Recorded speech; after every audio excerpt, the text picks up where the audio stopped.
Akkati fayyadamnee riiliksii viidiyoo akkamitti akka hojjennuun isinitti agarsiisa. Fakkeenyaaf kanatti Koo si malee jechuun waanan si jaalluufi waanan si bareefi waan kiyya taateefi. jalqaba irratti gara kaapkatii seenna. Gara kaapkatii keessa seennee bakka niw piroojeekti jedhu irratti kilikii goonee baakgiraawundii viidiyoo bareeda isaa fudhannee deebina. Baakgiraawundii kana argachuu yoo barbaadan pixel.com jettanii sarchii yoo gootan baakgiraawundii viidiyoo garaagaraa salphaatti achi argattu. Kanaaf baakgiraawundii qopheeffanne tokko fudhannee yookiin selekti godhannee gara duubaa deebina. Irratti kilikii goona. Kanaan booda jala isaa dhufnee aadii taasisna jechuudha. Kanatti nuuf fida. Kaapkatii kana warri fayyadamtan gubbaa isaa bifa akka kanaa gaafanne isinii fide jala isaa darga harkistanii jalqaba irratti reeshoo isaa sirreessitu. Bakka reeshoo jettu kanatti kilikii gootanii reeshoo kan tiiktookii irra keessu. Fakkeenyaaf zimmeree jira waan ta'eef kan tiiktookii irratti kilikii godhattu. 6 fi 9 fi 16 irra keessanii booda raayitii jettuun. Edda kanarratti raayitii gootanii gubbaa isaa waan akka reektaangilii jirtu sanarratti kilikii gootanii kanatti sirreeffatu. Fuula akka kanaa isiniif qabaata. Kanaan booda viidiyoon ani fidadhee baakgiraawundii isa kanaadha. Bakka garaagaraatti argachuu dandeessu. Googilii irra argachuu dandeessu jechuudha baakgiraawundii kana. Kanaan booda jala irratti kilikii goonee aadiyoo itti daana. Aadiyoo bakka saawundi jedhutti kilikii goonee aadiyoo bilbila keenyarraa itti da'uu dandeenya jechuudha. Dhufnee bakka maay faayil jedhutti kilikii goonee itti da'uu dandeenya. Yookiin immoo duuba deebinee ekstiraakti kan jedhu kanatti kilikii goonee bakka ekstiraakti jedhutti kilikii goonee viidiyoo irraa fidannee itti aadii gochuu dandeenya. Fakkeenyaaf viidiyoo irraa fidee itti aadii haa godhu. Aadiyoo jenneeni akkanatti aadiyoo fidannee. Aadiyoon isa kanaadha. Kan booda bakka inni jalqabu irratti kilikii goonee bakka tekistiitti kilikii goonee aadi tekistii jennaan. Aadi tekistii jennee asitti barreessina. Sirba sana akkuma jirutti barreessina jechuudha. Sirbas ta'ee faaruu garaagaraas ta'ee barreessina jechuudha. Erga barreessineen booda sirriitti akka kanatti erga barreessineen booda jechoon isaa kan gabaabbataniif duubatti deebisnee sirriitti walqixxeessinee harkisnee iddoo taa'uun qabu keenyee kanaan booda effeektii irratti kilikii goonee effeektii barbaanne filanne. Effeektii barbaannee fi effeektii bareeda jennee yaadne filannee kanaan booda raayitii jennaan. Fakkeenyaaf effeektii diimaa kana filadheen raayitii jennaan. Yoo barbaanne jijjiiruu dandeenya. Itti aansuudhaan ameeshinii filanne. Ameeshinii kana yookiin ameeshinii iinii yeroo jalqabaa yeroo seenu barreeffamichi yeroo seenu folti filiippi kan jedhu kana ameeshinii iinii folti filiippi kan jedhu kana filannee fakkeenyaaf folti filiippi kan jedhu kana filadhaa isin kan barbaadan filachuu dandeessu. Kanatti filanneen booda ariitii isaa akka barbaannetti sisirreessuu dandeenya jechuudha.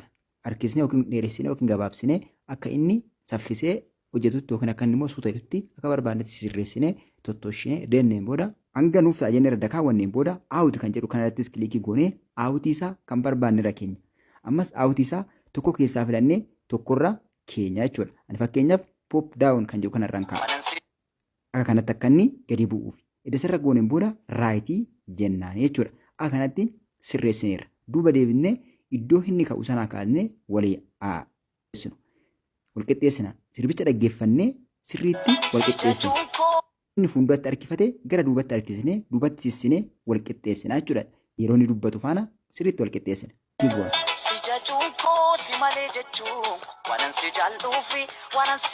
Booda isa itti aanu akka kanatti cheekii fudhanneen booda harkisnee jecha isaa faana sirriitti walqixxeessina. Walqixxeessineen booda amma jecha lammaffaa itti da'uudhaaf dhufnee bakka aadi tekstii jedhutti irratti kilikii goonee jecha itti aanu barreessuu dandeenya. Yookiin immoo isuma sanarra kilikii goonee bifa salphaa ta'een kooppii gochuu dandeenya. Karaa kanaan isiniif salphata. Isuma duraan barreessitanii walqixxeessanii irratti kilikii gootanii kooppii jettuun. Jalasaa kana kooppiitu jira harkistanii kooppii taasistu.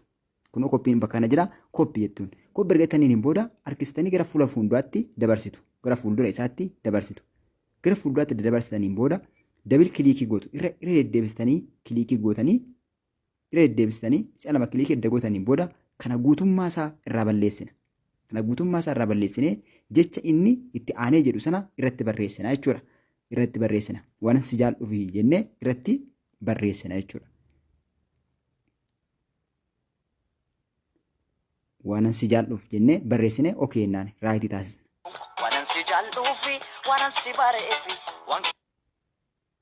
Ammas iddoo dheerate isaa irratti kilikii goonee irraa kunnee gannaa jechuudha. Yookiin ammas kana kooppi goonee jecha itti aanu kan biraa barreessina. Edda irratti kilikii gootaniin booda dhumarra walqixxeeffachuu dandeenya waan ta'eef kooppii jennaanii kanaan booda dabil kilikii goona. Si'a lamarra deddeebinee yoo cuqaasne kiiboordii bilbila keenyaa nu baasa. Si'a lamarra deddeebinee quba keenyan cuqaasnaa jechuudha yookiin kilikii goona. Gaafa kilikii goona kanatti nu fida kana irraa balleessinee ammallee isa itti aanu barreessina jechuudha. Waan si bareefi jennee barreessine akkanatti sadanuma kana wal qixxeessee isin agarsiisu. Kanaan booda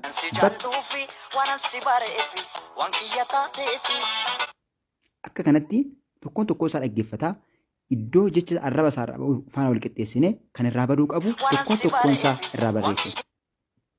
Waan si bare kan jiru kana irratti kilikii goone bakka sanatti geessinaa jechuudha.